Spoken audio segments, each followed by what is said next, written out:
Okay, Stephen, so Tuesday night's win, the perfect way to go into the derby against Stanley. Yeah, it sets us up well. Apart from that, it was a fantastic performance. The boys, tactically were very good. They, it's okay saying managers and coaches tactically get it right, players get it right, and they're the ones that have to put it on the pitch, and they delivered. It should have been more. Should have been a lot more comfortable with the chances we created, but we're creating a lot of chances. We're scoring a lot of goals. There's lots of things we need to work on. We've spoke about, but the boys stepped up. There was a lot of pressure on us late on, and they defended for their lives. Were excellent. Struck me that a couple of key things. You went ahead, and also Kyle Leathern in goal made some superb saves, particularly near the end of the first half. Yeah, Kyle, the one down his bottom right was probably the better of the two saves. The other one maybe gets the mentions, but what he done on the decision was based on experience. He just gives us a calm head in there. And he organises in the defensive unit when there's set plays, and I thought organisation from set plays was really good. When you can work on it all week, but they've got to go out and take the responsibility, voices on the pitch, and there really was. So it's a big improvement that needs to continue. It's the first Morecambe v Accrington derby in League One. Does that sort of historical association bother you? Yeah, well, I was Luton Watford when I was playing. I'm not sure who Bournemouth's real rivals were. Everyone was too far away, but Southampton and Portsmouth. So, up in Scotland, Motherwell, Hamilton, and then you've Rangers, Celtic. So, derbies mean everything to the fans, the bragging rights especially. To us managers, it's just 3 points, but it's an important 3 points, and we'll make sure we play with the desire that if they had the shirt on, it would be exact same meaning to them as it will do our players. Yeah, do you speak to the players about that? Because the fans will be really up for it, and there will be a great atmosphere. But for all bar, I think, two of the squad, they're not aware of this or not played in this Accrington Morecambe sort of history. Yeah, no, the young boys, they won't be aware of that. We've made it clear how big a game it is, how important it is to the fans. Ultimately in their minds, they have to remain cool and calm and play the game, not play the occasion, and make sure we stay composed. And to them, it should just be 3 points because they have to be focused on what's in hand, and that's trying to get them 3 points.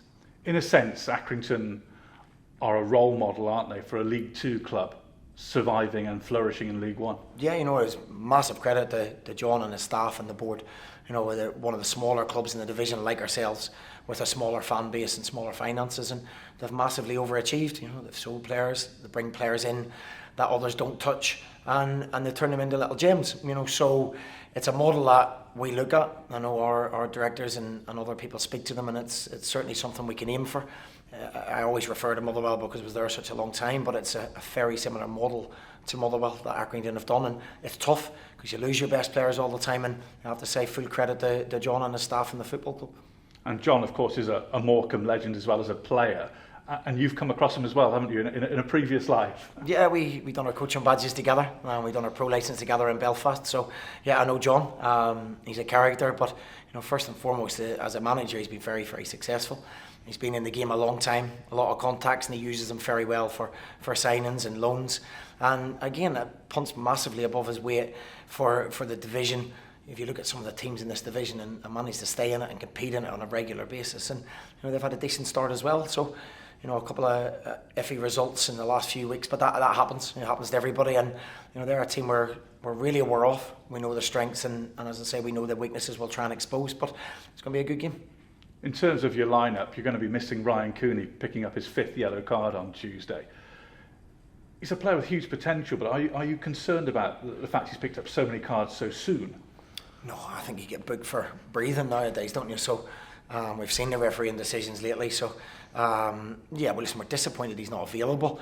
In terms of the bookings, I don't want to take any of his energy away, because most of it's from his energy and enthusiasm. It's not, there's no dirty tackles and that. There's nobody he's not trying to hurt people.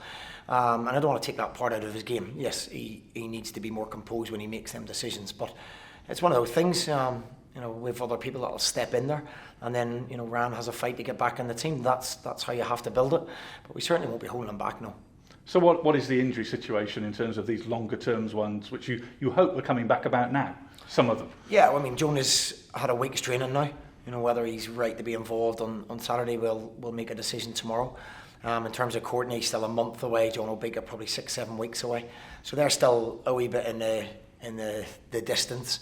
Aaron Wildig's been ill all week, so we'll again assess him on Friday to see whether he can have any kind of involvement, because the boys of that experience, that have played in League One, we don't have loads of them. We have a lot of boys that played in League Two and young first-time loans who who are naive in their thinking sometimes, then we need as much experience as we can. So players like Aaron and Kyle and Scotty and I'm forgetting people. They're the ones that really carry you when things aren't going great. When everything's great, everyone comes to the fore. Everyone plays a part. But when you're not getting results or the tide turns in a game, you need boys that got to stand up. So we'll hope we get them fitter and available sooner rather than later. In a sense, this week has perfectly summed up the life of a football manager, hasn't it? A disappointing defeat at the weekend and a fantastic away win just a few days later. Is it too simple to say, yeah, I think we've turned a corner now, from your perspective? You can soon turn back round again in the corner.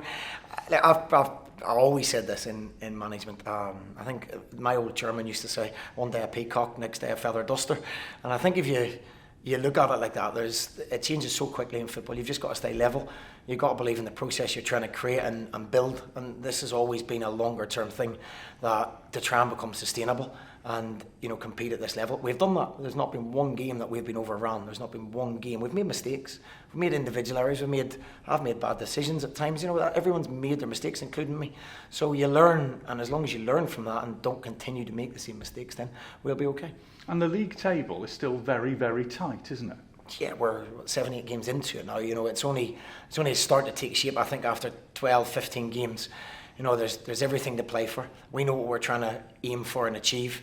We've got people to come back to strengthen the squad without even making signings. And I think if people had been asked at the start of the season would they be happy with where we are, I think we might have surprised people if we even got the double figures. That's at one stage, but we're quietly confident in what we do. We believe heavily in the coaching process, the boys we've brought to the football club, and that's all you can do. Sometimes things go against you. The decision on Saturday was, I've been in football a long time. That's one I've not seen before. That's the penalty decision. That's the penalty decision, and you can't control that. The referee's made a mistake. It happens. He's human, and you just have to push it to the side, get on with it, get the excuse mentality out, and go, do you know what can we control? Get on the training pitch, be as fit as you can, as strong as you can, and as organised as you can, and you'll do okay.